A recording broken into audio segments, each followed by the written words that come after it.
अक्कलकोट तालुक्यातील दुधनी येथील विविध विकास कामांसाठी निधी उपलब्ध करून देण्यासाठी अक्कलकोटचे आमदार सचिन कल्याण शेट्टी यांना अक्कलकोट रिपाई आठवले गटाच्या वतीने एका निवेदनाद्वारे मागणी केली आहे। रिपाईचे सोलापूर जिल्हा उपाध्यक्ष सैदप्पा झळकी, तालुका अध्यक्ष अविनाश मडिखांबे, दुधनी शहराध्यक्ष गोरखनाथ दोडमनी,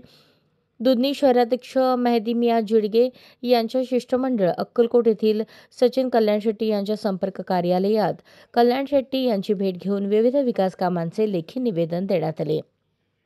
विकास कामांचे स्वरूप असे: नियोजित बुद्धविहार जागेत बुद्धविहार बांधकामासाठी 1 कोटी रुपये, बौद्ध समाज बांधवांसाठी स्मशानभूमी 10 लाख रुपये, रेल्वे स्टेशन येथील हौशेट्टी प्लॉट येथील सोमण्णा ठक्का घर ते शेवटच्या प्लॉटपर्यंत कॉन्क्रीट रस्त्यासाठी 10 लाख रुपये, बुद्धनगर येथे श्री लक्ष्मी मंदिर सभा मंडपासाठी 10 लाख रुपये असे एकूण आवश्यक असलेला निधी 1,30,00,000 रुपये। वरील सर्व कामे येथील सर्वसामान्य नागरिकांसाठी अत्यंत गरजेची आहेत, तरी ही कामे प्रामुख्याने मंजूर करण्यात यावीत अशी मागणी रिपाई आठवले गटाच्या वतीने आमदार सचिन कल्याण शेट्टी यांच्याकडे करण्यात आली आहे।